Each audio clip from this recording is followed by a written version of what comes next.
Bitch up.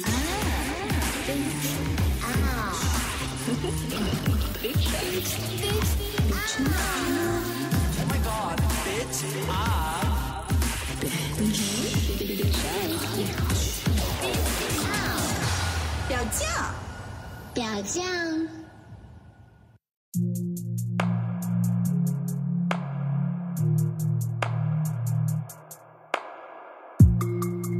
Hello， 大家好，欢迎收听表酱，我是 Jess。前段时间我在章鱼觉醒里面也分享到说，我去了一个 home party，在上面遇到一对情侣，叫 Amber 和 Zuko， 他们两个呢都是爱情动作片演员，全职工作就是在家拍小电影。后来我们就成为了非常好的朋友，所以这一期我就邀请他们来上表酱的节目。可能大家也会跟我一样有很多的问题想要问他们，比如说这些动作片演员是怎么入行的呀？他们当时有没有经历什么纠结或者困惑他们把这份工作当成是难以启齿的秘密吗？他们的父母会知道吗？知道了又是什么反应？他们每天对着镜头啪啪啪，会不会累？会不会疼？然后自己的私生活中会不会感觉到疲惫，丧失兴趣了？那他们最自豪的一部片是什么呢？等等等等，我们都在节目里面有聊到。那这一期节目是英文的，但我希望在这里简单分享一下我采访完他们之后的感受吧。首先我非常佩服所有的敢把自己的身体放在网上的女生。不管是不是有意为之，我觉得他们都是在挑战着一些社会上的禁区，这个光是勇气就非常值得称赞。那 AV 演员往往对于身体呢都有着相当高的接纳程度。那在之前的128期里面，我和鸟鸟也都聊到了关于身体接纳的问题。其实后来我遇到了 Amber 之后，我会发现原来就连她这么美，然后这么愿意敞开身体的人，其实也都会有一些小小的对身体的焦虑或者是不自信的部分，但是这些部分又可以很好的被克服。这一点就让我觉得非常受鼓舞吧。就像 Amber 她告诉我呢，她刚开始其实也很害羞，也很在意别人的负面评价，因为你也知道大部分的网站上的素质都是参差不齐的嘛，所以难免也会接到一些非常恶毒的或者是就很不好听的话吧。这他也在过程中有所调试呀，慢慢的学会了不去把这些话听进去。然后他自己也讲说，他应该开始很害羞，觉得对自己的小胸部非常不满意，但进入到 AV 的世界里之后呢，他会发现任何一种身材、年龄、肤色，任何一种外貌特征，其实都有偏好他的人。这样一来，小胸就不再是自卑的来源，而是可以跟大胸一样吸引来很多不同的粉丝。我们也聊到另一个很有趣的点，那就是 AV 网站可以说是对政治正确免疫的一个特殊领地了。因为所有平时政治不正确的词，上不了台面的一些脏话，在 AV 的世界里全都成了大肆渲染的标题和可以供人搜索的关键词。于是就有这样一个很微妙的现象，那就是在文明社会中，越是礼让，我们就越需要通过 AV 的画面和一些非常刺激的措辞来释放性幻想，也释放出我们没那么端庄整齐的一面。那另一个给我带来的思考就是，我们通常都会觉得 AV 演员或者是广义上的性工作者，就是所谓的迷途青年、失足少女，不好好上学，找不到正经工作，混不下去了才干这一行，生活一定很艰辛，然后很杂乱。不能否认这样的情况的确是存在的，但 Amber 和 Zuko 的生活呢，让我意识到时代变化其实带给性产业非常大的变迁。比如说30-40年前，不是家家户户都有录影带或者 VCD 的，所以那个时候最常见的性工作形式可能是妓院，而相对热闹的呢就是成人俱乐部了。而如今互联网让人人都可以成为自媒体的内容创作者， AV 演员当然也是如此。这让许多从前必须依赖于俱乐部老板或者是中介机构的性工作者突然转而成为了自己的老板，这给他们带来了更大的自由度和更多创作空间，也让他们的工作成果得以复制，而不只是卖时间。其实这很关键，就是是否有规模化的思维，就是打工者和创业者或者是企业家最大的区别了。这也是 Amber 和 Zuko 让我最印象深刻的一点吧。我发现他们其实跟 CEO 没什么区别，他们有非常强的策划能力和执行力，他们可以管理好自己的小团队，懂得市场营销和公关，会用 Twitter 和 Instagram， 会做搜索引擎优化，会跟客户保持良好的关系，也会经常跟他们有一些甚至是就是买片儿看片儿之外的一些交流，然后也会尽量想办法创造出新颖的内容，也会平衡生活和工作。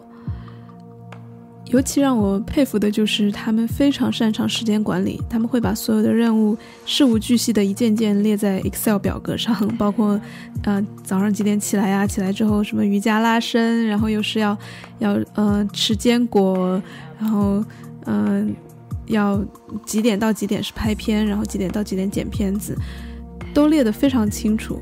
然后他们的工作频率呢是连拍30天，每天拍加剪辑加发布，大概一个人花2个小时，然后就是2个人加起来4个小时的时间，然后剩下的一天就可以跟朋友玩啊，自己去做做饭呀，出去玩一下，然后接下来就可以用这30天赚来的钱足够让他们接下来的30天什么都不做，然后给自己放一个30天的大长假，可以去不同的地方旅游啊，或者就是在家休息啊之类的。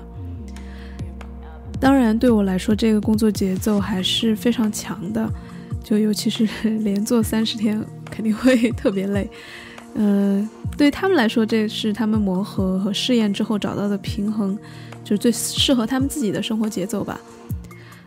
像 Zuko 他说他自己因为本身性欲就比较强，一天要撸2次，所以连着做30天其实也没有太辛苦，因为每天就录的部分他们也不需要剪特别多，所以也就是跟他们日常的做爱差不多的内容。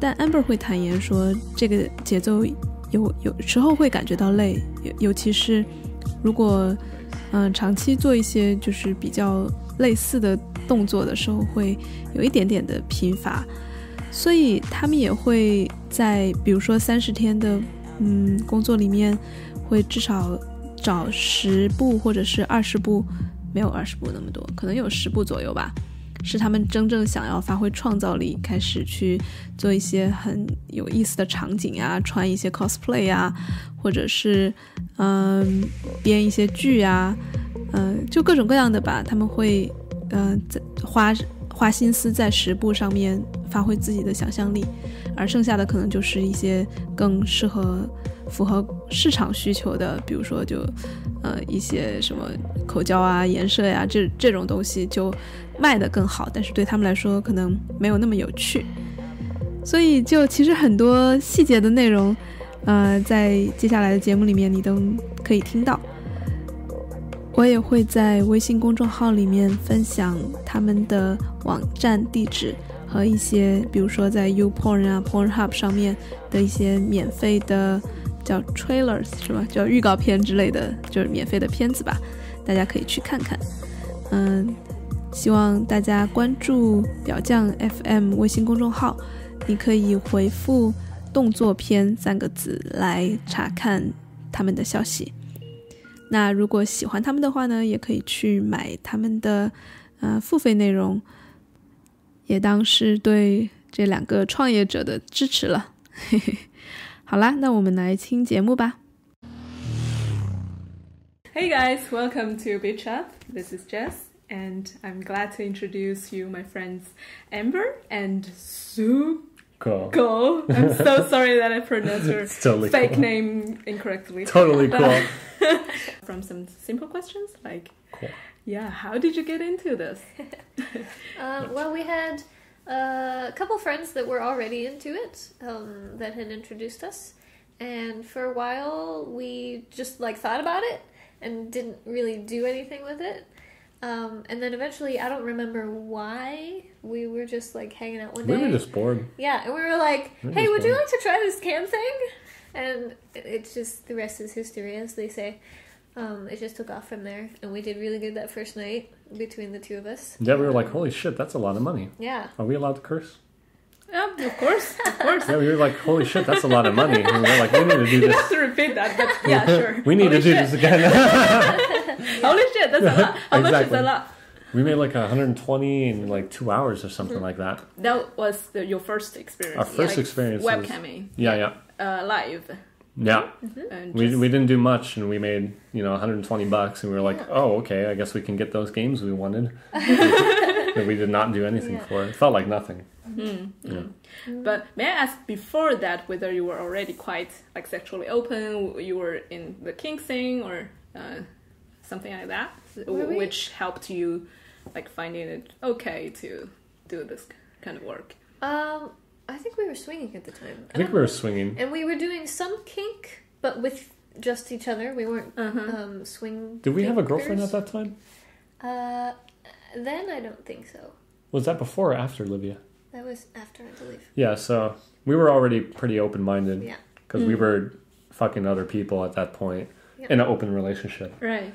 And what did we do before? And we were doing something else too. That was Well, really... I think the couple that we introduced us to, we were considering playing with. Yeah, but we were I considering don't know that. that ever happened, but We're kind of rambling on, but yeah, we were open-minded But yes. at that point.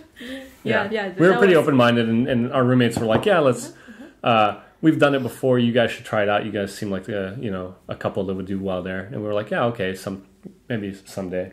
And then one night we were just bored and we did it. And it worked Wow. out, yeah. Yeah.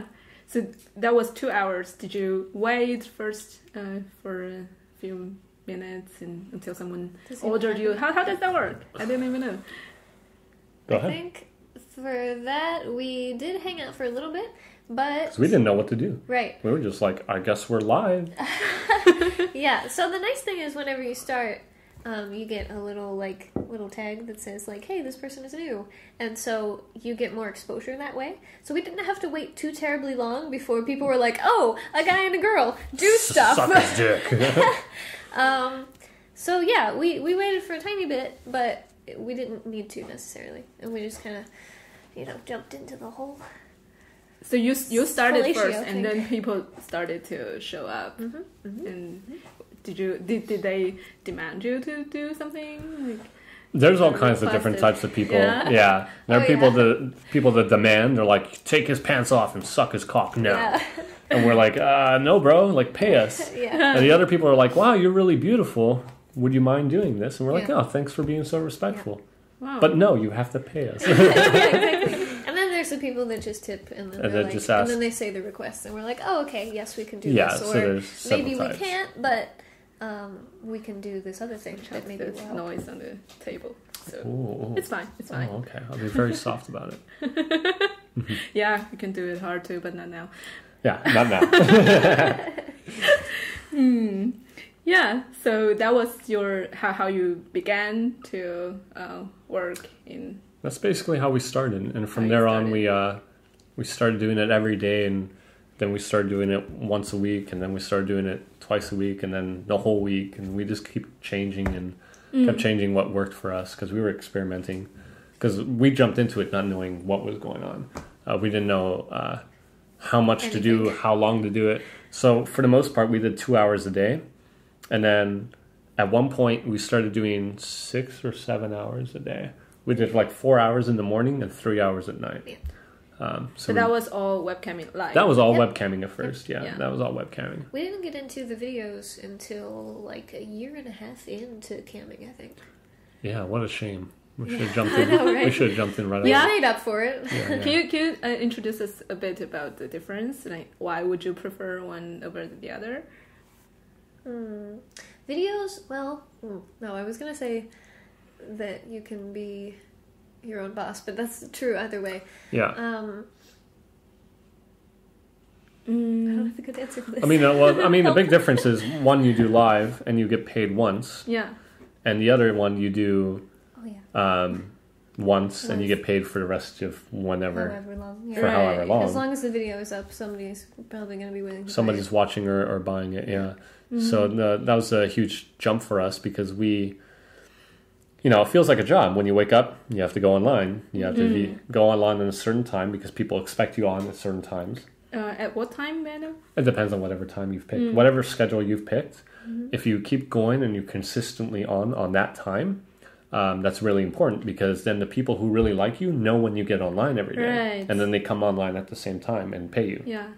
And I guess your audience is global, right? Like from everywhere. So what time slot would you choose? it. That depends on kind of where you... Depends on where you are in the world. Yeah. Yeah. Because when we were in What the your audience US is. and when we were living in California, for example, I could get on a lot later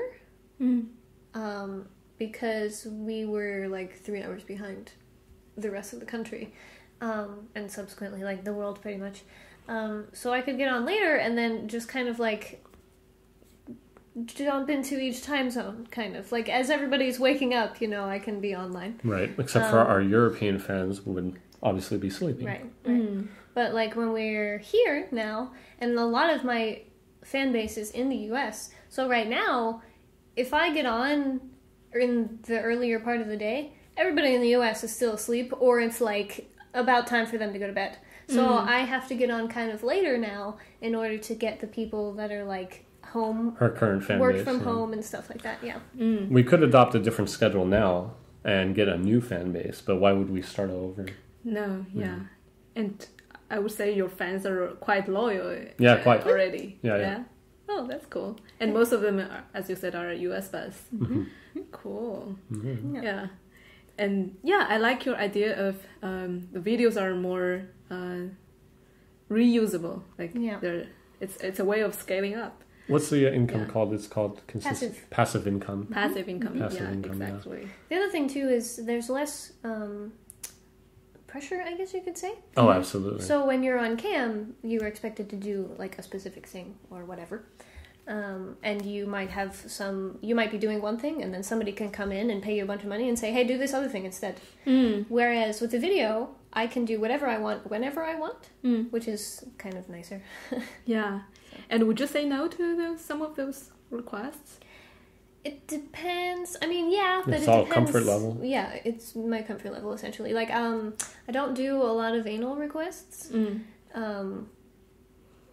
but I'm more than willing to do like oral sex and things of that nature. So. But if someone's willing to pay enough money, then we might be willing to explore more maybe consider it. of the anal stuff. Yeah. Everybody kind of has their own price for what they're willing to do. Right. So the amounts they pay, like the tips or the requests, they're not fixed. No, generally not. When you have a video, though, like we fix the amount of minutes. So if you want 10 minutes of us, that's going to be 120 on a video. Where in our live shows, we're a lot cheaper. Okay, videos are actually making more money. Yeah, videos make more money. Most definitely. Yeah. Wow, I'm always curious, like who are paying, right? And, We're same thing. Same thing. I was like, because for me, for example, I always just watch free porn on Pornhub or like YouPorn, those kind of things, and I never thought of paying. Yeah, you're telling me same thing. That's why we started so late. He doesn't come from a background of paying for porn either. So. No, that's why we started so late. We made one video and it sold a few videos, and we were like, cool, but we're going to stay camming because who buys videos really? Because we thought just our fans were buying it. And then a year and a half later, we were like, yeah, let's try and pump out a bunch of videos and see what happens. And we made a lot more money from it. So I think our audience... the most people that are buying our videos are not our fans, surprisingly. No. It's like I would say like 10% of them are fans, and then 90% are just people that really wanted to buy the video. Yep. I wish I knew where they came from. Yeah. Because I go on Pornhub too. I'm like, why would you pay for porn? Why would you spend $20 on it? I imagine that it's probably a little bit more the older crowd that is used to the idea of paying for porn, like when DVDs were like a big thing, right? And now that everything's digital, they're like, oh, cool, but they're still used to the idea of paying for it. So it's just more of the convenience Well, aspect also there's for the them. amateur effect, because if you buy porn, usually you're buying professional porn. You know, Right. professional actors with beautiful lighting, beautiful scenes, and beautiful bodies, and whatever. Yeah. And why would they pay for you then? Right. Well, the idea would be is authenticity is really important in porn. Right. That's why amateur is the biggest category, to date. It's because if somebody wants to jack off, they want to jack off to a couple that's really looks like they're enjoying themselves. Right. But if someone's being paid for porn, it looks, they look pretty happy, and they're like, oh, they're moaning and stuff, but you kind of, it's fake. Like it's definitely real acted in like super professional made video with porn actors. And in amateur porn, it's a couple that really enjoys sex that records themselves and uploads it. So when you watch that porn, you can get more into it because you're like, wow, that girl's moaning and those moans are real. She's really enjoying that. And that gets me off. That gets me turned on. Right. So I think there's a lot of authenticity there, because just because we're getting paid for this porn doesn't mean that we're not actually enjoying it.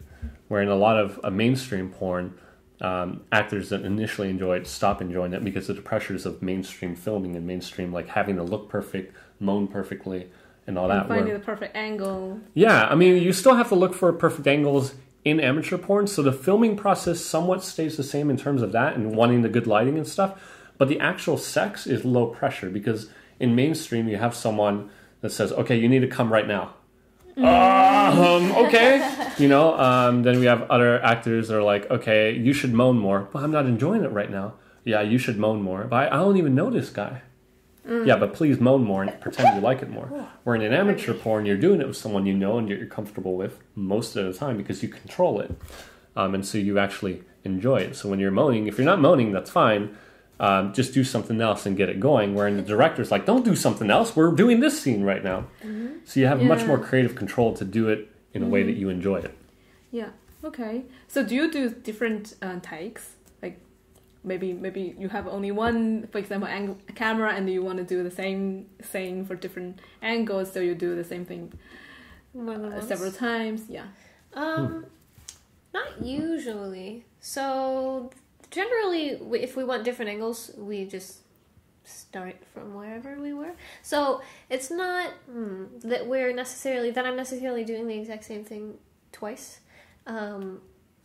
It's just we never do things twice. We continue on. Yeah, right? we continue on. So it's just kind of like there's a cut. It just picks up. Yeah, it's there's just a cut. Yeah. Thanks. So you would say that's pretty much similar to what you would do anyway in your sex life, or is still we would switch angles, but the difference now is we just jump off the bed, change the camera, and then go back at it. Okay, because you're now more experienced with it. Yeah. Because speaking of that, I also wanted to ask you the question about fake or real orgasm, or fake or real moan, and those kind of things. How much would you say that you're like enjoying it? Well, she orgasms anytime I fuck her. Right? I hate you. I would say most of the time I'm actually enjoying it. I definitely don't get off every single time. Because sometimes we shoot like 3 videos in one day. But I try to fake it as little as possible. I have kind of prided myself in being as genuine as possible for as often as possible. People can tell on the camera if you're faking it or not. They'll quickly call your bullshit out and be like, he wasn't even touching you. How did that moan come? Right. Right. Really? They will quickly call your shit out. Is that the quality of your fans? Because I thought a lot of guys wouldn't even tell. When people pay for porn, they do have a higher expectation that it's genuine.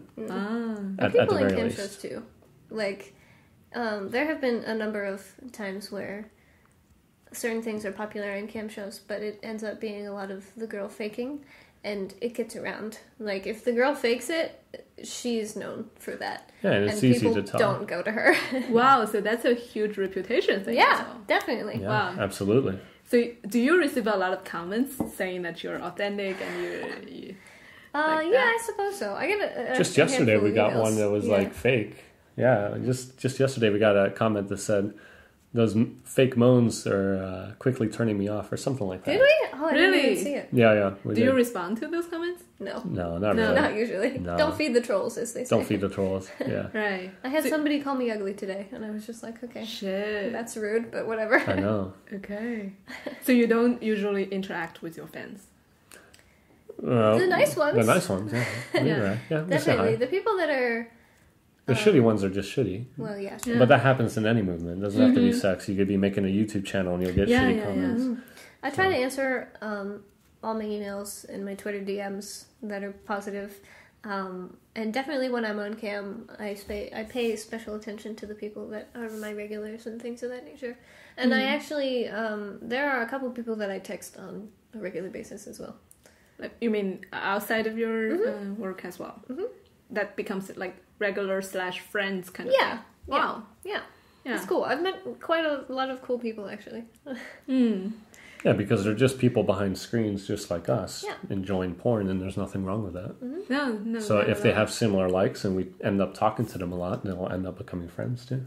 And they still pay. Hopefully, and that's where it kind of gets a little tricky because the same as anything, like when you start a business with a friend or you hire a friend for a company that you're working for, either that friend has good moral and work ethic and says, I'm going to continue to work hard for you just because you're my friend doesn't mean I you're, can slack off. yeah, doesn't mean you're not my boss kind of thing. Right. So the same thing here is if we become friends with someone, one of our fans offline, and then suddenly they're like, hey, can you send me that free porn? Right. That's Yeah. when it gets Yeah. icky. But, good, genuine people understand that It's still work. it's still work and they respect yeah, that yeah. and they'll continue paying for it. Yeah. And the people that continue paying for it, we continue to stay friends on the outside. Yes.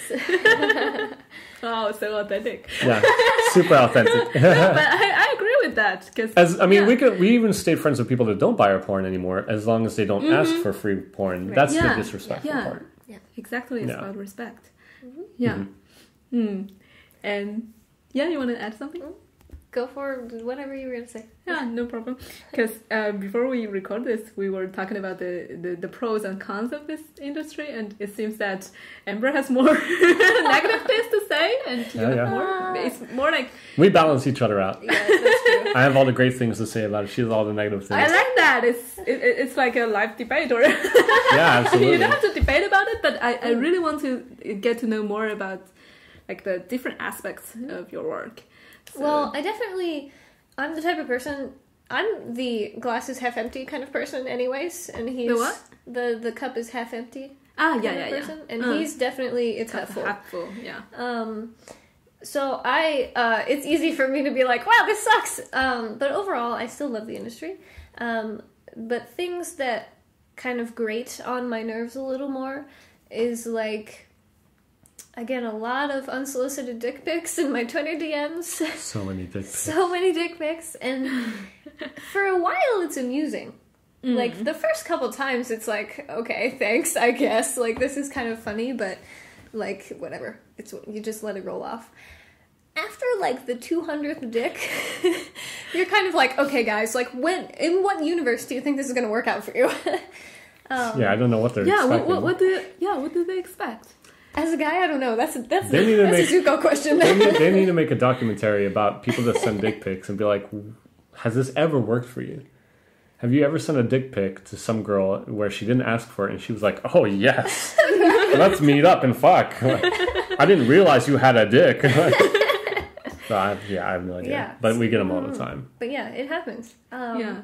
And then, like, negative comments like, you're so ugly, your cosplays. What was it earlier today? He said, did she even try? It was kind of like a what the heck is this? Lazy, that's what it was. Yeah, he said yeah. it was lazy at best. And I was like, lazy oh, at that's so best. mean to And we me. were like, but we got like red contact lenses in. Yeah, like we and did I like tried. a ton of I really work. So did. how is that lazy? I can admit that it was a tiny bit rushed, but I was like short for time, so I did the best that I could with what I had. So it's things like that, and they kind of like, I try not to let it get to me, but I do think about it, and in my Yeah, head of I'm like course. formulating this angry response that I will never send because I, first of all, I don't want to be unlikely. that combative. I don't want to come off as a model that like has criticism thrown at her and then responds in kind. because that's definitely something that can hurt your reputation. But I also don't want to feed the trolls. Like, I don't want to give them the satisfaction of me getting angry. Yeah, maybe a lot of them just want attention. Yeah, like exactly. Send dick pics or send negative comments. Right? You curb their behavior by teaching them that you're not going to respond. Right. Yeah. So things like that. Other negative things. So it's more tiring. about the defense. Oh, sorry. No, go ahead. No. You said other negative things that I interrupted. One of the other negative things is it's tiring. It gets exhausting after a while, and it can be on cam, especially. You like sit there and you try your very, very best, and you shake your butt at the camera, and you shake your boobs at the camera, and you try all these different angles, and still sometimes you come out of it having made very little money or no money, or like nobody is talking to you, and so the show kind of Very can't boring. start. Yeah, and it gets boring, and it's kind of frustrating on me. I end up feeling kind of bad about myself. I'm like, what am I doing wrong? Like, I'm trying so hard. Am I too ugly? Am I Right. not doing this right? Does my butt not look good? I don't know. I'm trying my all best kinds here. of different things. So that kind of, it hurts after a while. Yeah. But it's one of those things that, like, you bear through, and then it's only that way for a little while. Like, maybe you have a bad couple of days, and then on the fifth Couple day, of great days. you're like, oh, I made like $300. And that's why you also diversify where you get your income from. You sell your Snapchat, you make videos, you do all kinds of different aspects to make money. Right, so when From you have porn. those bad days, You're still getting paid from different... Yeah. Yeah. different avenues and things. Yeah. That sounds at least some safety net there. Yeah, absolutely. Like you have. But that's like with some anything in passive business, you always want to have multiple sources. You don't want one failure. income. True. And yeah, if I may, I want to continue asking Amber. So, because, well, a lot of people may not have a more positive attitude towards porn in general, like a lot of feminists or like the people in general. I don't know. I think that we have this double standard. Like everybody consumes porn, but a lot of people would still say it's objectifying and it's like dehumanizing, like humiliating. What would you say about that? It's funny because I kind of was a person like that. I didn't watch a whole ton of porn to start with. But the reason that I didn't was because I thought that it was so degrading. I was just like, why would you, as a woman, why would you want to subject yourself to this? Because, like, a lot of mainstream porn is very male-centric. Exactly. So I was like, what, why? But I think it's important that we as women kind of change that. Like, that we get into porn so that we can change these things.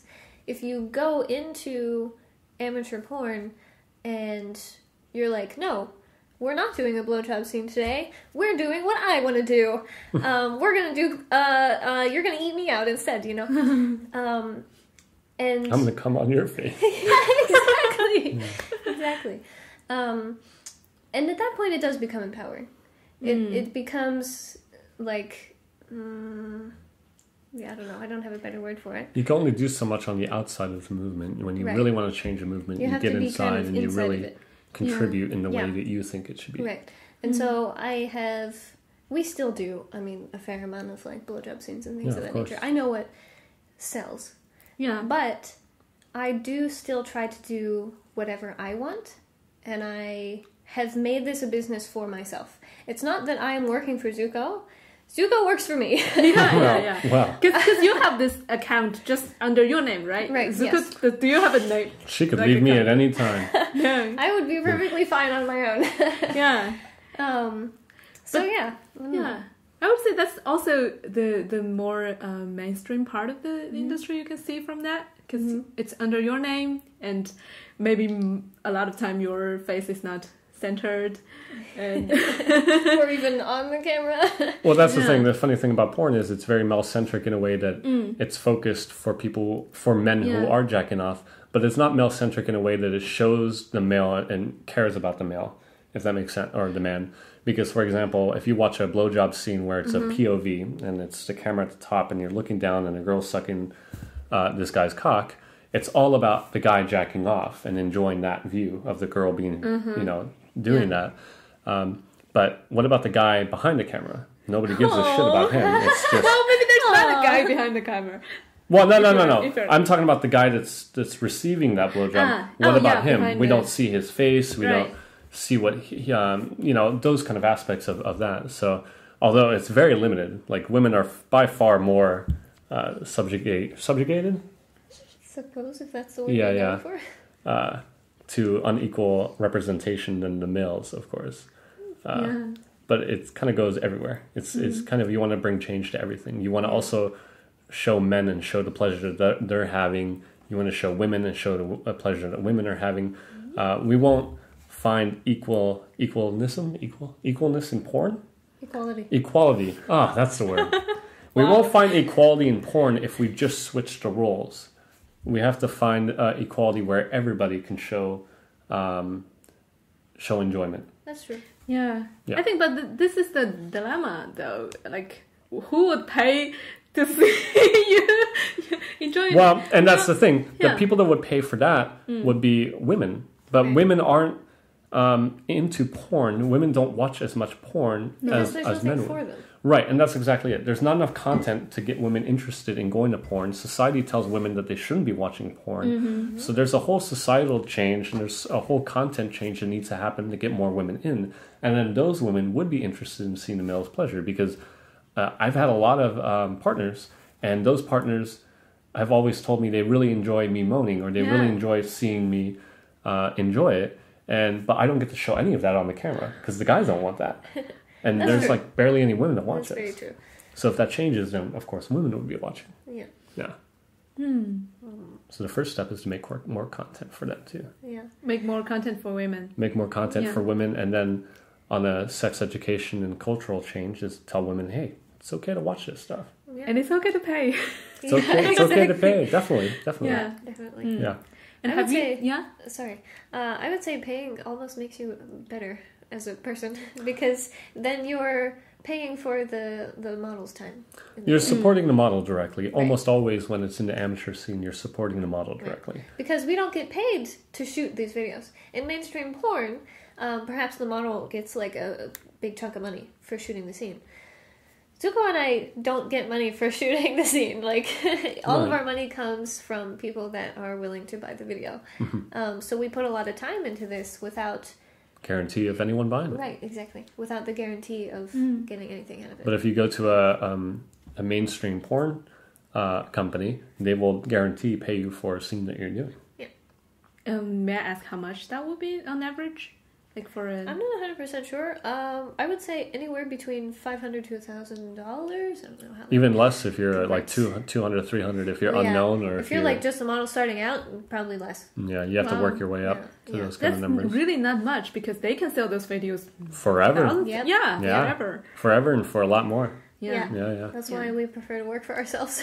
That's why when feminists... One of the reasons. That's right. And then when feminists are, they don't think women should be doing porn, that it's not good for the movement.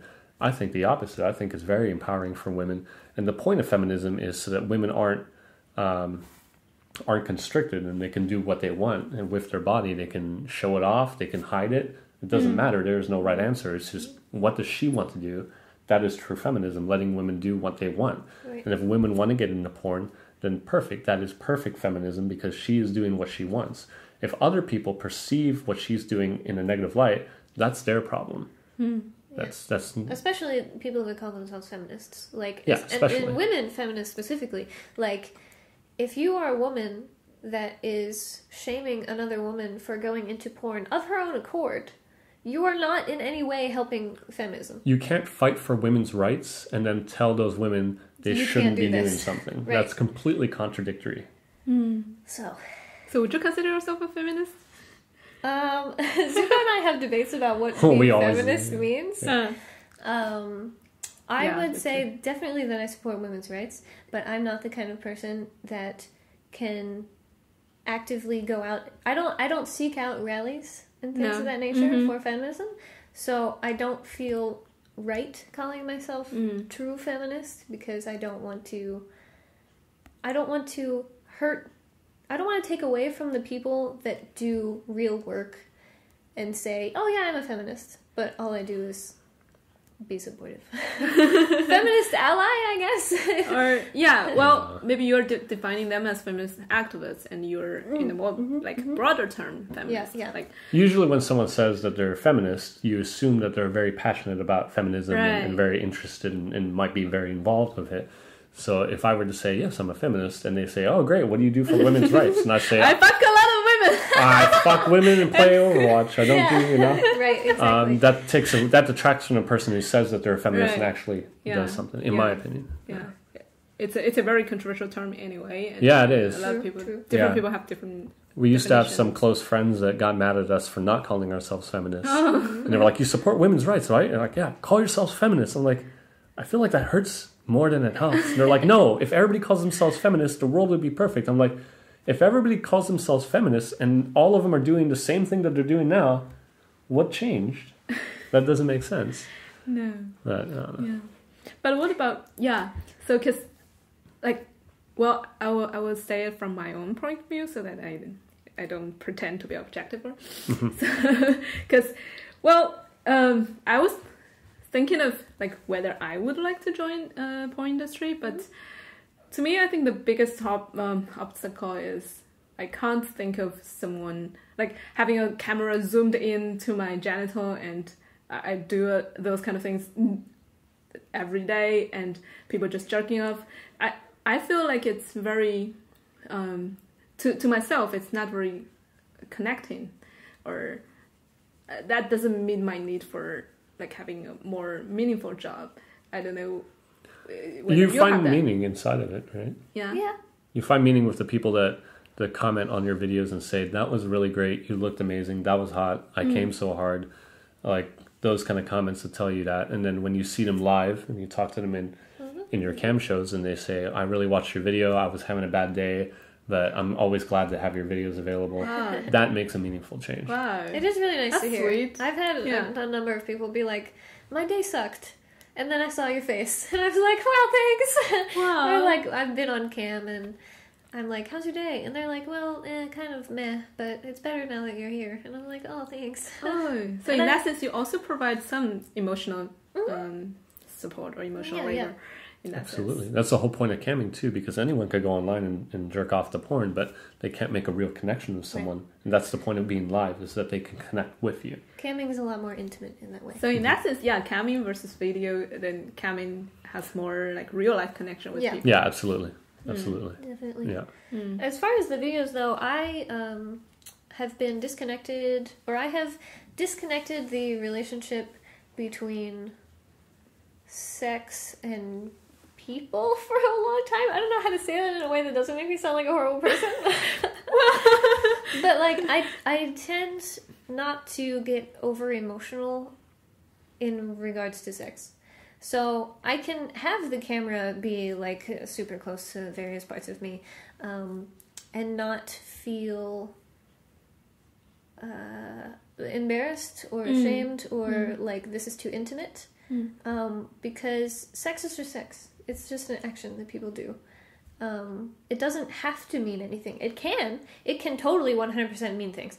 Our sex is meaningful, right? But it doesn't need to be emotional to be good, I guess. I caught a word in what you just said, like shame. I think this is something I always admire female porn stars, like as if they really don't feel ashamed about just showing off their body. And I feel it's such a huge leap, because, well, honestly, I'm still not like ready for that. And even if I can go to play parties and be naked like that, I think showing that on camera and knowing that it may stay on the internet forever, it's such a huge like Commitment. yeah. How did you make that decision? Or It was, at first it was a little embarrassing, for sure. There was a long period of time where I wouldn't make eye contact with the camera because I knew that somebody else was virtually looking into my eyes, and I was just like, that's too embarrassing, like I can't, that's way too intimate for me. But that kind of just wore off after a while. Like it becomes just natural. Like, just like shame. Right. Like, and the other thing is too, men are allowed to run around topless and like nobody gives them a second thought. So why am I, just because my boobs are a little bit bigger, why should I be embarrassed about it? Why should I be ashamed of my body when guys are perfectly fine running around showing off theirs? Well, but in terms of genitals, men and women are That similarly ashamed. Sure. I don't know. If It just has to do with getting used to it. If you were to get into porn, the longer you are naked, the more comfortable you get. There was one time when we were in college. We were in summer housing, so school was out, college was out. We were all in a summer housing place with. I remember this. Yeah, you remember this? Yeah. With a few other, and we decided. And I don't know why we decided this, but we were like, let's do a naked policy. We're just all naked. Yeah. And we weren't sexual with these people. They were friends, but we were never sexual with them at this point in college. And we were just like, yeah, let's do a naked policy for the fun of it. So we all just got naked. All of our roommates, all of us were just naked. We were sitting on the couch, watching TV, making breakfast, whatever. We came home, clothes came off. Just for the fucks of it. And at first it was super embarrassing. I was like, dude, my thing's flopping around everywhere, you know? Don't look at my naked body. You know, and then everybody's insecurities, like, oh, my boobs might be too small, my dick's too small, my belly's too big, you know, all these insecurities that men and women have.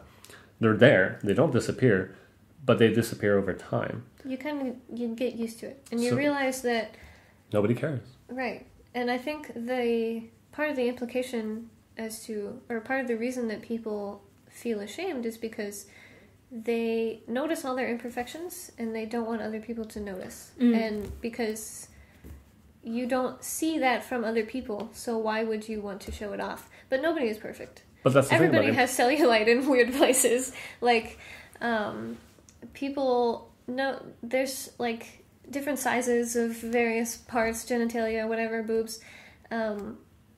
Nobody is the ideal that you would think that they are. That's the After all, thing. their clothes Society come off. says what's ideal. Right. Marketing says what's ideal. But that's not an accurate representation No. of society. Same thing with our faces. All of our faces are very different, but we're not ashamed of our faces. It's because they're always out. It just is. If we were always naked, there wouldn't be imperfections in our bodies. It would just be our bodies. We would just be like, oh, these are... I've seen 100 of these and 100 of these all the time, every day, all day. So eventually in this home, we were just like, yeah, we're all naked. And we stopped giving a crap. Yeah. I'm sure when, man first evolved, he wasn't wearing clothing until he figured it out. No. You know, Probably not. How to make that. No, same thing. And I don't suppose that people that back then were very ashamed of it. I don't know, maybe they were, but I highly doubt it. So same thing in porn. When you start doing porn, you might feel ashamed, you know, especially when you jump in first and you get naked and it's on camera forever. But, you know, after 200 videos, you're like, people have seen everything about me in every angle possible. It's cool. I'm good. Yeah. You know, and the comments are really nice.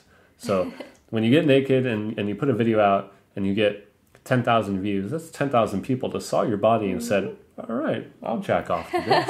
That's quite an ego boost. Yeah. You know, it's quite a boost.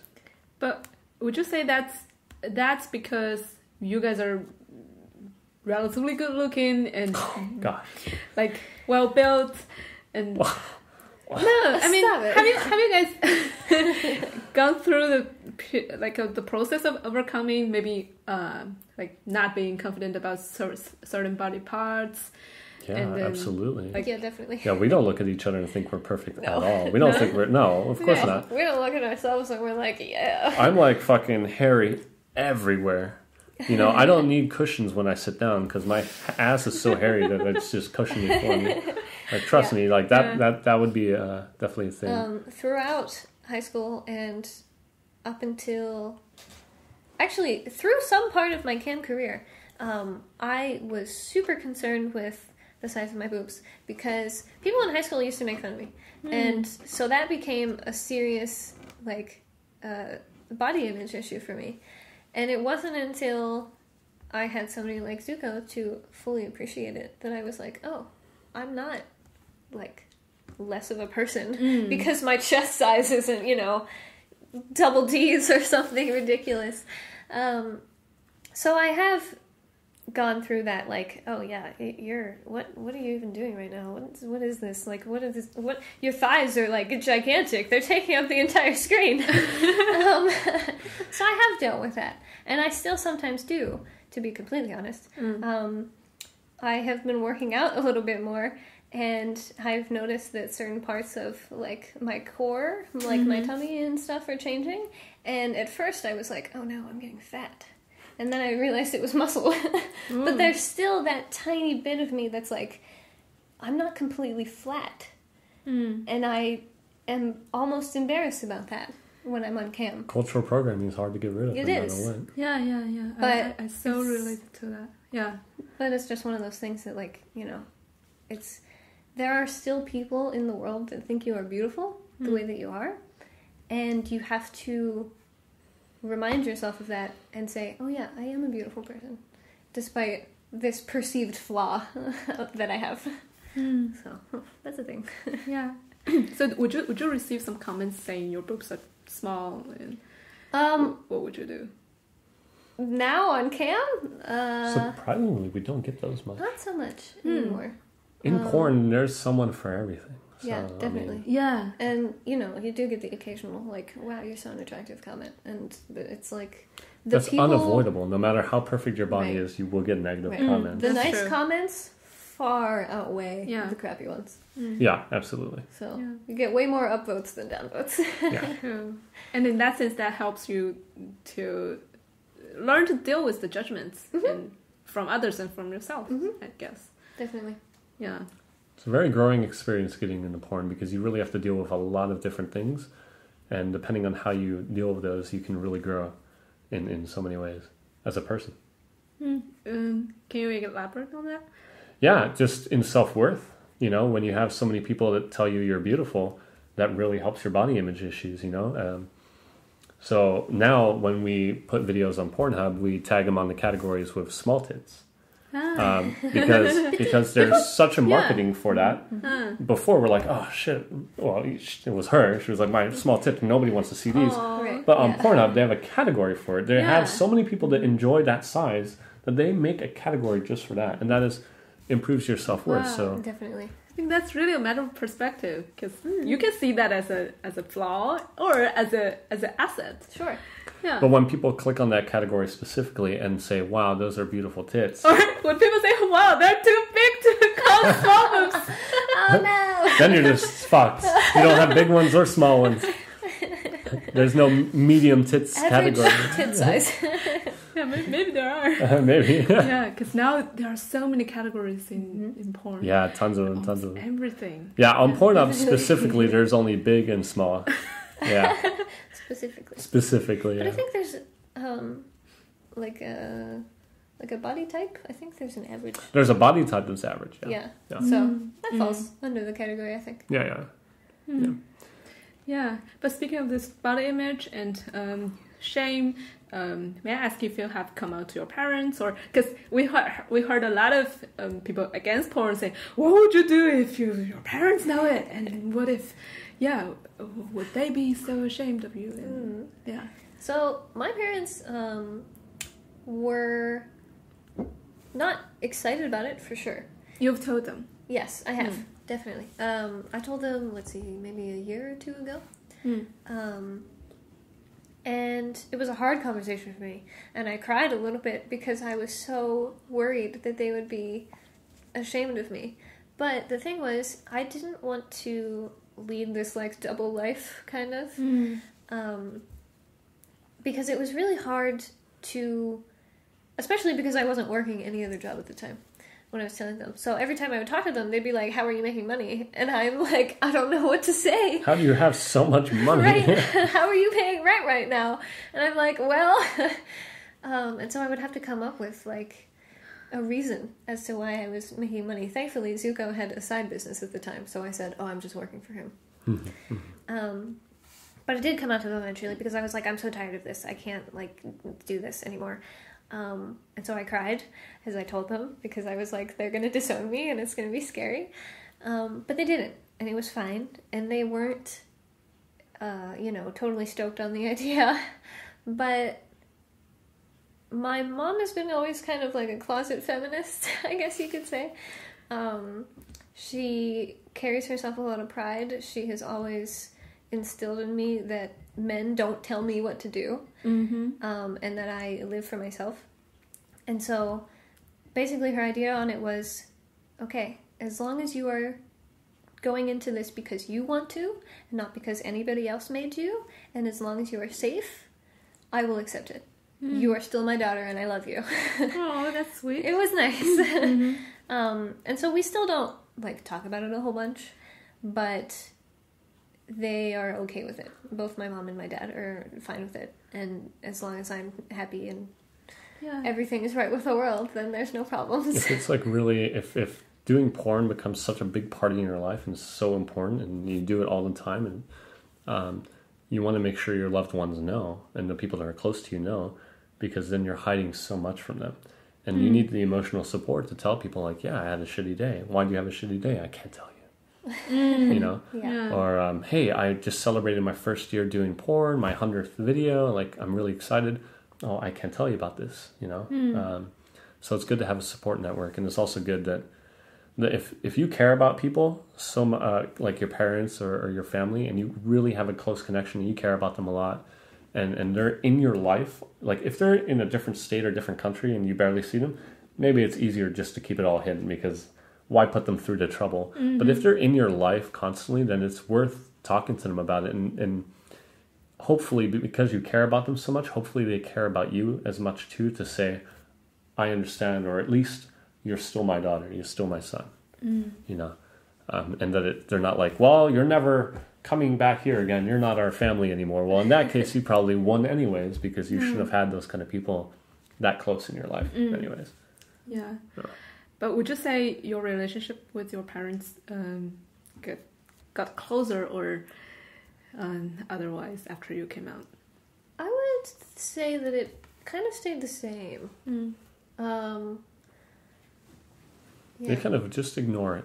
Yeah, I think, in a sense it makes sense because not every parent and child would talk about sex all the time, and this, even though it's part of their job, it's still a sexual topic. Sure. And then, Don't ask, dude, don't tell. Yeah, Don't ask, don't tell. like, They know, but they don't really want to How know. about you? Suko, how about you? What? Oh, they know. They know. Yeah. The same, literally same thing. Don't ask, don't tell.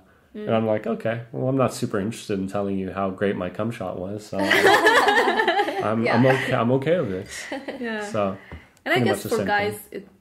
I assume it would be easier for parents to accept. Yeah. The problem is like when guys say I'm in porn, it's very like, oh, nice. So you get a bunch of girls to suck your dick. That's nice. And so it's very, very heavily cited. You know, women get a lot more shame for being in it, where guys almost sometimes get celebrated for getting into the job, which is bullshit.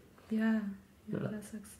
And also, we often, when it comes to male porn stars, we often worry about their health. Like, they come too much, and would that be a problem for you, or like have to be? I mean, so I looked this up because I used to be very, I masturbate a lot. Yeah. I still do. So because of that, I have done research on how safe, like how often should you be coming? What does that do to you? It turns out to be one of the safest and healthiest things to do. So keep at it, you know? Yeah, I think there's a huge culture difference as well. Like, because I heard from like the UK or the US, the doctors would often say, just if you're male, if you're in your 20s, 30s, just masturbate as much as you, or like once or twice a day is perfectly healthy. Yeah. But for example, in China, we always have this idea that they say that one drop of sperm is 10 drops of blood. So What the fuck? you're losing a lot of blood every day. I've never heard of that. Well, that's what Chinese boys are taught. Well, that makes sense because Yeah. isn't China much more conservative, and their ideals are taught more conservatively With regard to sex. with regard to sex. Mainstream wise, yes. Mainstream, Yeah. yeah. I mean, that's what I've heard. Of course, you would know much better than me. Well, to be fair, Yeah, I wouldn't say it's hard to compare because in American, for example, it has this Christian background, and Yeah. maybe it can be more conservative because yeah. we don't have that aspect. Yeah. Well, America There was a invented time when circumcision. there was a time when scientists and fear mongering was a thing in America, and they said that if you jerked off too much, you would grow hair on your palms. So we've Yeah, had or you our would lose- share of you would like lose weird, eyesight. scary things. Yeah, or You could go lose blind. eyesight. There's propaganda from that. Yep. In fact, Now, when was that? Like 100 years 50s, ago? 60s? not long No, ago. not that long. ago. Wow. So circumcision is widespread in the U.S. Like everyone has their dick cut, and it's not. It used to be a very Jewish tradition, which of course I still don't agree with that. But it used to be relatively small. But then they tried to get boys to stop masturbating, and they thought cutting off their foreskin would make it much harder, which it does because we have this foreskin. It's like a natural lubricant and it goes up and down. It's very easy. But without that, a lot of times you need oil or lotion lube, or something. whatever. Makes it harder. So the guy who invented it was cornflakes. Yes. The guy who invented cornflakes. Kellogg's. Can you Yes. believe that? That's so weird. Was The it guy a who doctor? invented a certain cereal was a doctor, and he pushed out propaganda and made it so that it was normal for all the boys to cut off their skin so they would stop masturbating. Yep. So even in our country, like And then after that kind of wore off, the whole masturbation thing, at that point it became cultural tradition. cultural. And fathers that would say, well, I guess his should look like mine, so Cut it off. Oh, Yeah. Yeah, yeah. yeah. Scary shit. Yeah, it is. But yeah, so both countries have their history of Yeah. trying to stop people from I think masturbating. sexual shame is really universal, if not. Oh, yeah. Yeah, or Yeah, for the maybe most in part. some small ethnic groups that it's not, but in our modern society, definitely. Yeah. So- it's getting better. It's getting much better now. I don't know. Well, I don't know which country we're talking about. No, It's I getting mean, better in general. Europe. It's getting better in America. We've Yeah. seen it transform from the inside. We've seen people become more open about it. We've seen that when we've come out to friends and family, it's not as Right. scary as it would have been 50 years ago. That's true. People are being more accepting of transgenders and all kinds of different subgroups and people. Yeah. But for a lot of customers, I guess they still carry a lot of shame. Who? Like your friends, those who Our pay you, clients and like friends your and things. audience. Yeah, because I can imagine. Oh, into going in it, Sorry. into getting into porn. No, into even just watching porn. Maybe Yeah. they have a lot of shame as well. The audience that buys it and Yeah. consumes and Because things. I think it's the whole industry. Because we have Netflix, we have YouTube videos, and these are like you can openly consume. But porn still I would it's even more say- darker. Yeah. I would say I would Back to- disagree in one way. I Yeah. would say that it still is taboo. Mm-hmm. It still is a little taboo. I would disagree in the fact that it's not becoming much better. It's way better the past 50 years. For example, just today, I was at my dad's, and it's a true story. It happened today. It really did. Really did.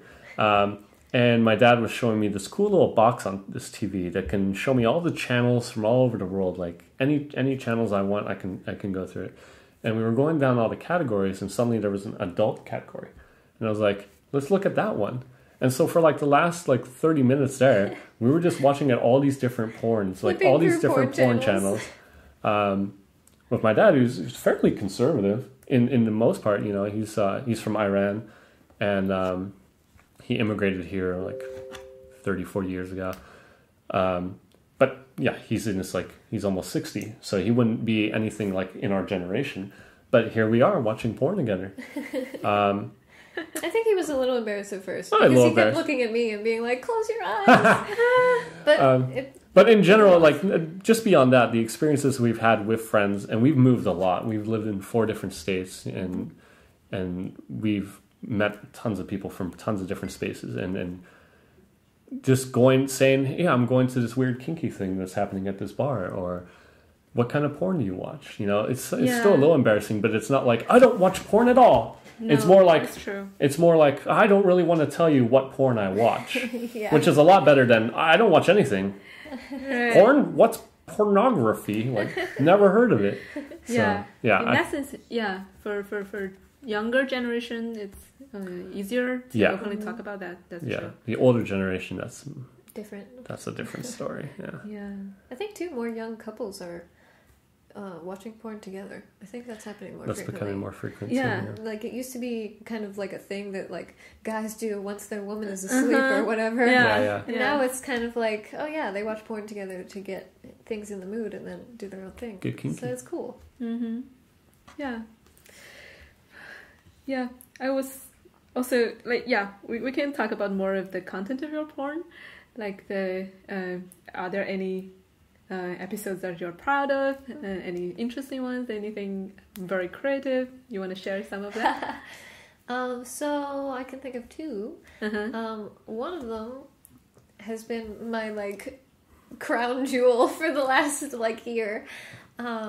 We filmed a video in IKEA in San Diego.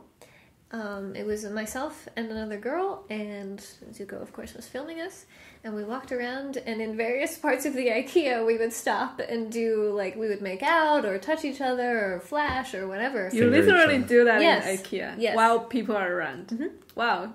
Yeah, it was You guys amazing. ate each other out and fingered Yeah. each other. Like, Yeah. pants were completely off. Yeah. It wasn't like a quick thing. Like, I carried around, like, a dildo all day, and at one point, I, like, held it up, and she, like, sucked on it, and there was, like, a spanking scene.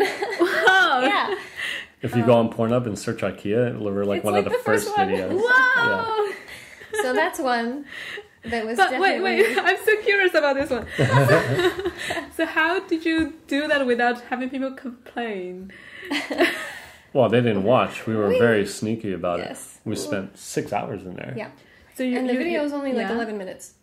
Wow. So you chose like a space and time where there were no people around, and then you do that quickly, and you shift to another thing, or Essentially. Essentially, yeah. It was actually kind of a spontaneous video.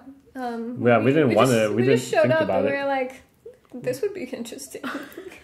so you just shot with your phone. Mhm. Wow. I think we've made 204 videos, and about 120 or 30 of them were shot with our phone. Wow. Yeah. Yeah.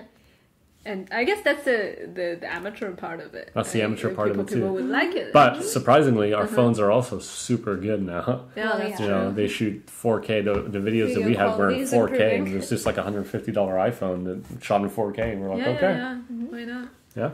Yeah, so that's that, the IKEA. Well, because I often thought, oh, maybe that's like scripted, or like people set that up and pretend it's Some it's, do, it's real. some do, but Yeah. if they do it, it's very obvious. Okay. Because like on a lot of ours, like you see someone coming by and then suddenly the camera shakes and goes away, or like you can tell it's done in The a way. pants go up. Yeah, like Yeah. you can see that we're definitely like trying to hide and Right. do all this stuff. Because in a lot of Japanese porn, they do that in supermarket, and maybe they have a lot of paid audience there, and people would not even look at them. They would just pass by, and Yeah, they do that It's everywhere. just Yeah, it's definitely. not Yeah. very real. Yeah, so that's that. Yeah, And so that another was one. definitely Mhm. interesting. And the other one we filmed recently, as far as like creativity goes, we had just moved into this apartment, and we had all these boxes from the furniture Oh yeah, I moving remember in. that one. Yeah. So we had all these boxes left over, and some of them I had already like dismantled and put in trash bags. And Zuko was like, "Why don't we use this? We have so much cardboard." And so we came up with this idea to do porn featuring a homeless girl. Oh, So I set up all these cardboard boxes in the corner, and so I made it basically look like I was just like in a little cardboard kind of shack type thing. And I got makeup and like put little dirt smudges on myself everywhere. And then I like dressed in only a sweater, didn't have pants on or anything, and we filmed that. And so that was interesting too. That was a Wow. fun one. Porn's so fun. was there a plot, a story? No. No, it was Not just really. It was like there was like we did one that was a masturbation one, and it was kind of like me kind of hanging out in my little house, making sure nobody's around, and then masturbating. And then the other one was Zuko pretended to be like some fetish guy that had like come up to me and asked me if he could film my feet, and then like paid me at the end of the video. But he gave me like, I think, what was it, like 15 euros something. It was like nothing. Thanks for but- your fee. So that one kind of had a plot, but Wow, you're poor anyways. 15 euro goes a I far know, way. right? Yeah. Give myself some food. But the homeless thing itself is kind of a story already when you show that. True. Yeah. And was that also well received? Surprisingly, yes. Yeah. I was a little afraid that people would get super offended by it, but so far nobody has been like, "Wow, you're a terrible person." Porn is one of those places where you can discriminate and be as racist as you want with your scenes, and nobody will care. Kind of horrible in a way. It's horrible and amazing. Yeah. It's horrible because, like, wait, why? Right. But it's amazing that just anything and everyone's accepted, and, Yep. and no matter what. It's the anti-PC world. Right. So when you go, Yes. when you search for clothes or you search for products, you can't be like, I want Asian products and I want Hispanic products. But in porn, it's just like, what would you like? Hispanic, black, Asian, whatever you want, take it. You know? Yeah. Interracial domination. Interracial domination, we've Like, got it. White chicks just being mean to black guys. Like, this is a thing. This is a category. It's a and category. nobody It's is all like, category. This should stop. No, well, everyone that's doing it is consenting and Yeah. people And that's the difference. I think and actually it's an outlet for people who are so uptight in the PC world, and then it's imaginary, or it's consensual. Fantasy, Then yeah. The thing is, people have preferences, and a lot of times preferences get viewed as, well, racist, or you're closed-minded. You know, if a guy has a preference for big boobs, that's okay. As long as he's not shitting on people with small boobs, it's okay to have a preference. And a lot of people are like, that's terrible of you. You should like all boobs. Well, that's not normal. People have preferences for certain foods and certain body types. Yeah. And in porn, you're okay to have those preferences. It's allowed. You can search for, if you really enjoy Hispanic porn and you Spanish porn, all that stuff, then you can search for that, and it's totally cool. It's totally okay. That's one cool aspect of it. Yeah, that reminds me of my partner. Yesterday, he was talking about his preference to the shape of pussies. He was so afraid to tell me that, like, I don't know if this will offend you, but I prefer like neater shapes of pussies. And I was like, why would I be offended? Like, he's like, yours is destroyed.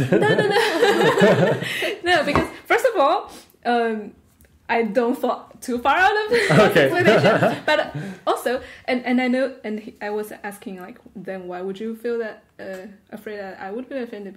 And then he said, maybe you would be offended for other women who don't fall in this category. Right. But I was like, yeah, that's really about preference. As long as you don't shame Exactly. Yeah, different shapes. it's the big difference, shaming or not shaming. Yeah.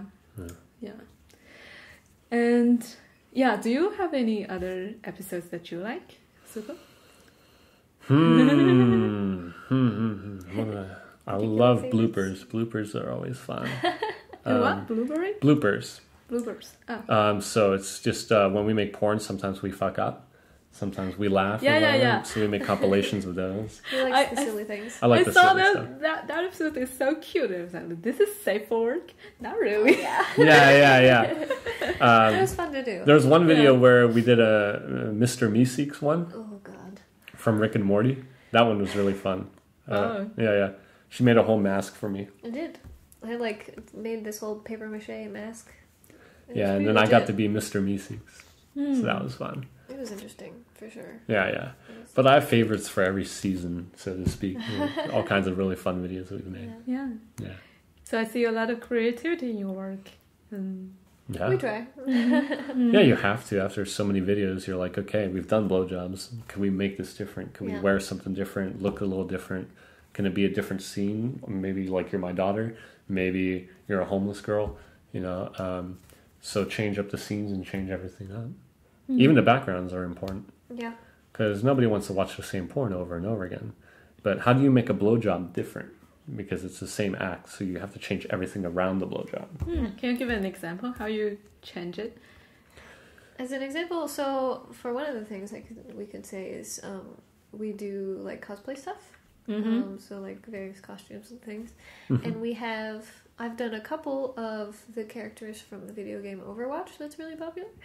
But we have blowjobs of all of those characters. They're just different characters. The difference is I'm dressed completely differently every time. Right. Or if we're not dressed completely differently, then we do it in a different scene. We do it somewhere else, on the table, on the couch, on the ground. Right. Or different curtain colors. You know, we own like 4 pairs of bed sheets in different colors, so that our bed always looks different. Essential. Yeah. Yeah. And I like your 200... and 4. Yeah. Yeah. I'm quite proud of it. That's with a little pumpkin. The 200th video was with a 200th pumpkin. Video. Yeah, that's the fun thing. We had a pumpkin on the table right here, and we were about to throw it away because, you know, pumpkin season's over. And I was like, hey, I should fuck that. And she's like, sure, okay. So she cut a hole and we fucked it. Yeah. Super cute, that little pumpkin. It came out really good too, and it felt really good. So I was like, I never knew a pumpkin could feel this good. Okay, so do you also make that as a paid video, like everything? Yeah, everything's paid. Because I saw a short like trailer kind of thing on a free site. Yeah. And then so there's like a 2-3 minute long version, and then if you want to see the full version, you can go and buy it. But we also get paid for the short version, even though it's free. We get paid for the ad views. Oh, from the. Oh, wow. Pornhub has a whole program just like YouTube. It's literally like YouTube. Yeah. You put up videos and Pornhub will pay you based on your views. Wow. That is really cool. It's quite nice. Yeah. So you can still be a content creator. Yeah, in that sense, that brought us to entrepreneur part of your work. Yeah. So you consider yourself content creators and maybe entrepreneurs as well? Or, yeah. Yeah, I would say so. Because you're marketing yourselves and you do sales, you do everything, like automation. You can't be a cam girl or a porn model or an amateur porn model without being an entrepreneur. If you don't have a Twitter. Well, you can do it. You just won't make any money. Yeah. No. Yeah, I think this is also a huge industrial shift because maybe 30, 40 years ago, the kind of show is only in peep shows and you have to do it live every night and you are free, but you are also affiliated to the company. So I think that the environment has changed a lot nowadays, that cam girls can do their own businesses. Yeah, porn has changed in the last 10 years hardcore. Yeah, it's quite nice being able to work completely for yourself. Yeah, 10 years ago you couldn't do that. You had to go with another company, and that company told you how much you got paid, what you had to do, who you do it with. And now we're just like, let's have a blowjob on the bed and make $100. Yeah. Yeah. But there's also a lot of competition, right? Definitely. Yeah. Lots of competition, but plenty of men that go around. Well, that's true too. Plenty of men. And since not everybody is exactly the same, we're doing exactly the same thing. It kind of weeds it out a little bit. Like you kind of fall into your category, and then you just have to compete with the people in there, not so much the entire industry, I guess. But I this is always a mystery for me. Like, how do people find you? Because there are so many cam girls, so many content providers, and if you're not on the first page, well, I heard from just now that maybe people search small tits, you will pop up. But how do you? I assume even that with that hashtag, a lot of people, there are still a lot of content. And how do you make sure people find you? Mostly through Twitter advertising, actually. Okay. And a lot of my audience has come from like my cam shows. But I still get sales every day, even when I'm not camming, and they aren't necessarily the same people every day. The site that I use, I think, generally, it kind of generates its own traffic in that way. It has a lot of people that are dedicated to it, and they just search around and they say, oh, I want to find this today or whatever, and so they come across my videos. And also the fact that we have 200 videos now is definitely helpful. Well, Well, in the categories too, it's not just the categories. We put small tits, but we put all kinds of different tags in there too. Sure. All kinds of tags. All in kinds one of tags video. that we found. Yeah. The split tongue thing helps. Yeah, split Oh tongue. yeah. Speaking of split tongues. Yeah. So you decided to do that after you started to do videos? No. No, before. I think it was before. Oh, okay. Because Well, except for we did one video with Ginger. was that prior to? Yes. Okay. That was prior, and then Okay. later on we ended up getting our Yeah, tongues. yeah, yeah. So that wasn't entirely funny. related to the One work. No. one video out of our 200 is no split tongue. I have a regular tongue. Yeah. Yeah. No, originally the reason that we did it was because he had like found it on the internet as like a body mod, and he was like, "Wow, that looks really awesome!" And then also, of course, I bet it's great for sex. I was right. Yes, you were. Yeah. And so he wanted to do it, and we found a person to do it, but they were all the way up north, and Canada. and I was thinking about it, but it was on the fence. And he was like, "Listen, if I drive all the way up to Canada to get my tongue split, and then you 2 weeks later decide that you want it, I'm not going all the way back." And I was like, "All right, that's fair." So we did it together, and it has been really good for the videos. It's good for the sex. It's just fun to have, because why not? It's like There's no downsides. Right, I equate it to getting a tattoo. It's like, if you're willing to get a tattoo, you don't really need a reason. It's just kind of like, yeah, this is cool.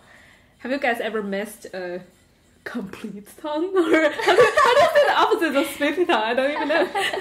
like a You were like a insulting us with that term. Our boring tongues are complete. monotongue. Cis tongue. Cis tongue, Yeah. monotongue, straight tongue. Straight tongue. Yeah. But no, I've never. No? You never I missed have that? no regrets about No. it. We've only added things because of it, and there's only additions that have happened thanks to it. I have one downside. Licking ice cream cones. Oh yeah, yeah. Leaves like a tiny little line in the middle, and you have to go back over it again. But Yeah. the same thing with like lids for like applesauce and stuff. Like if you want to lick it, it's like there's a line there where you missed it. But that's all. But on the bright side, like lollipops and cake batter stuff, you can lick it in the middle and get both sides clean too. At the Wow. same time. So I mean, there's That's so big yeah, benefit. such a big benefit. So we Yeah, cut them yeah. right away. We were like, whoa, that saves like a second of time. You can hold a spoon in there. Oh yeah, yeah. I actually wrote an article about. I think it was like 10 reasons you should get your tongue split, and it went viral. The most clickbait title. Yeah, and it got super viral. So if you go on Google and look up "why split tongue," my article is like at the top too. Wow. That's pretty cool. I'm pretty proud of it. Yeah, and that attracts you a lot of viewers as well. Yeah. Yeah. Possibly. Yeah. There's people that are into it, definitely. Yeah. Wow. And I also sometimes, occasionally, when I'm on cam, I get people that are like, "What? Is your tongue cut in half, or did I imagine that?" And I'm like, "Nope, it's for real." And they're like, "Oh my god, that's so hot!" Sometimes you can fuck with people too. People Yeah. are like, "No, you what? In half? That's weird. No." And then you just keep blowing, and then eventually they're like, "No, I swear that looks like it's split." That's his favorite thing to do. I love Just fucking mess with with people. Yeah. Especially kids. It's so great. Scaring kids. Yeah, I think we're running out of time. I was maybe we can say we can discuss about the entrepreneurship part at a later time. But today, before we close, is there anything else you want to say about your job to our audience or to your audience, or anything about porn, about ethical porn, which we didn't get to discuss? So we can have the last few minutes talking about those. No? Yeah, you go first. Go ahead. Oh, yeah, this is too open a question. No, it's great. It's great. Closing statements. What would you like to say to how many people watch this? Oh, Or I listeners? don't know. 100,000. 10, 20, 100,000? Yeah. It's quite a bit of people. What do you have to say to them? So, Okay. The final thing. Porn is great. Porn is terrible. Empowering women. Oh, now you change your... Now we're good. Rule reversal. Empowering women, one video at a time. You're like, you said so genuinely, like, Paris. No one believes you. No. But can we, just say a few words about your definition of ethical porn or like better porn. Better porn. Yeah. I definitely want to. With ethical porn, I would like there to be more of a shift in not being so male-centric. Like, the society, I think, as a whole has had enough of that.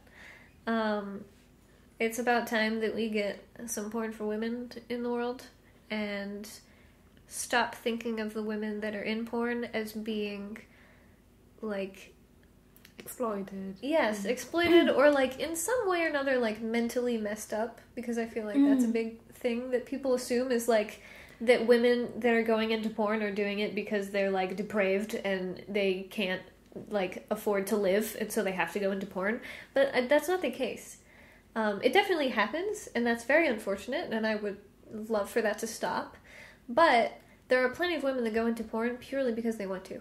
And I think that people need to recognize that as a thing that's happening. Yeah. Like, content-wise? Yeah. Do you also have...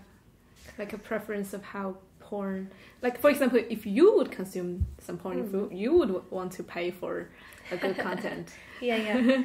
Well, of course, maybe you want to pay for yourself those content, but other than that, is there anything? I think I would like to. I don't know. I guess I'd like to shift the way the camera looks. Like, there's a lot of POV porn from the guy's perspective. I think there should be more POV from the woman's perspective. What? I think there should be more POV type porn. POV? Point of view. Point. So Sorry. it's from the top, yeah. So from the woman's perspective, like I would love to see a dick going into a woman, but if I could pretend to be that woman, you know? Like, the whole reason that men like POV is because they can imagine that the dick is attached to them and whatever is happening to them. I would like the same thing to happen with women, and I would also like women to be portrayed as more equal to men, because I feel like that's not a thing that happens a lot. How would that be more equal? Can you give an example? Like, I'm not good at that. Let's think about, like, I don't know either. Yeah, I'm not 100% sure. And it's definitely possible, I think. Because my problem about the so-called better porn is I really don't want it to become banana. I don't want it to become like no humiliation at all, because that's part of the fun of the sex and the messiness of sex, and that's brilliant. So if you say, oh, we have better porn, we respect women more, which means we don't do domination, we don't do humiliation, then I also wouldn't think the respectful thing is to do it to everyone, not to just one gender. Well, too, and I think, like, you can still have domination that is a man dominating a woman or whatever. But I think the key is to make it what, like, kink generally should be, which is a power exchange. Right now, I don't watch a lot of kink porn, so I can't necessarily speak for it, but what I guess is happening is that it's very much the man dominating the woman, and the woman is like, I don't want to say garbage, but like not treated with respect. There's a way to do kink and treat somebody like a person, and I don't know if that's much harder to perceive, especially if you're doing humiliation. The point of humiliation is to really make that dehumanize. The point, I think, is to make sure it's consenting, that the person watching understands that he's watching a movie and not reality. I think that goes to education. True. In that sense, I quite like kink.com, what they do, like in the beginning and the end. They will also show like those porn stars actually consented, and they in the end said, "Oh, we enjoy this," or just 2 seconds of that. The problem with those things is, wow, that's great. It's hard to confirm that from watching it. It's hard to confirm that these people consent to that.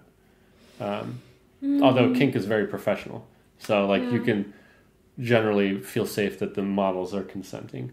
But at the same point, you know, anyone could get someone to go in front of the video and say something and then do something else afterwards. For example, there are porn stars that have gotten out of porn because they consented to a gang, you know, kind of gang thing, or what do you call this? Why did I forget that word? Gangbang? Gangbang. Yeah, of course. Like a gang, they consented to being in a gang. No, but there are models that have jumped out of the industry because they accepted a gangbang or they did something, and then the scene was much rougher than what they agreed to. And the pressure was on to continue doing something that they were uncomfortable with because they were already on camera.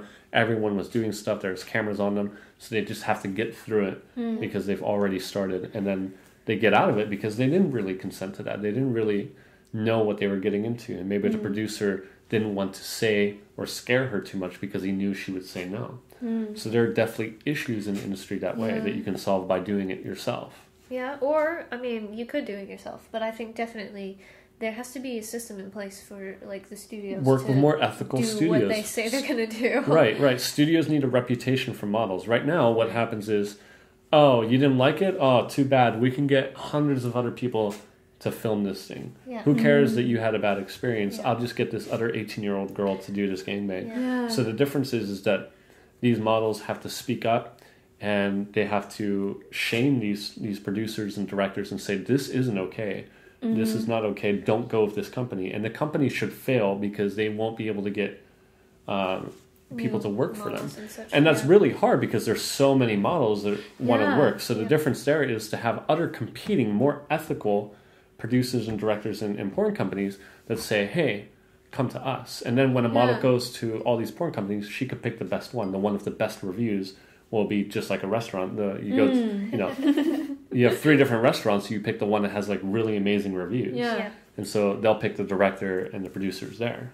I think maybe a little bit of the problem with that kind of, the reason that happens too is because as a society we're so ashamed about sex and things of that nature that nobody knows like if these studios are legitimate enough or not, because nobody wants to talk about it. Nobody is okay with talking about it. It's very... Society as a whole is like, I don't care it's about very the hidden. studio. It's I very don't want to hidden. know about that. And I think the danger is, like, even if some sex workers want to talk about the downsides of the industry, and then the society may say, yeah, that's why you should quit, and that's why sex work should not exist. Well, that's with anything, any movement. You can take all the things that bad people say, compile it in there, and say this is why you shouldn't do it, and then you have to like really research it and determine what you truly think from both sides. Yeah, are you talking about veganism? I might be talking about veganism. yeah. But yeah, I think. Is there anything else you want to add? I was going to say, now that you brought up veganism, I'm not gonna talk about it. Sure.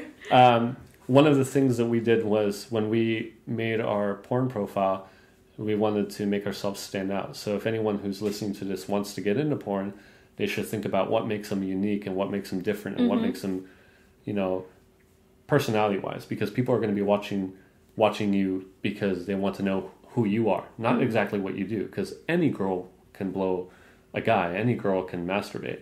What makes this girl so special and unique?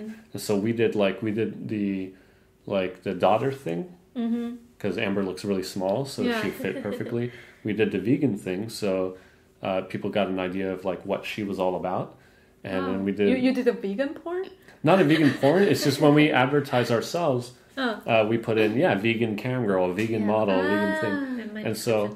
Right, and so people get the kind of an idea of what she's interested in. So when she gets online, people are like, "Oh, heard you're vegan. What's that all about?" And then so she can talk about something she actually enjoys rather than talking about things that she doesn't enjoy. Multidimensional. You're more of a person. Yeah, absolutely. You put more personality in it. Yeah. So if you're a feminist, put in I'm a feminist model, and then people will come in and talk about that feminism, and you might have some really good debates. I'm glad that we kind of in the end talked about a little bit of. About like marketing and about like making your CV. This is something absolutely can learn. There could be a whole podcast on marketing. Cool. Anything to add from your side, Amber? No, that's about it. I think so. Yay. I think that about covers it. Yeah, pretty good. Okay, I'm so glad that we had this conversation today, and nice having you guys. Okay, let's say goodbye to our audience.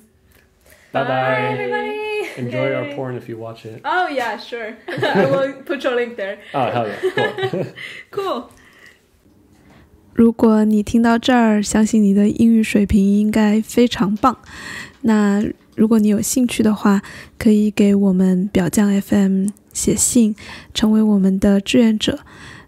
不管是翻译英语啊，或者是你主动的去找一些有关的内容推荐给我们，都是非常欢迎的。你可以发邮件到表酱 FM@gmail.com， 就是表酱的全拼加上 FM@gmail.com， 或者是可以到微信公众号的后台给我们留言，非常期待听到你的消息。好，那就这样啦，拜拜。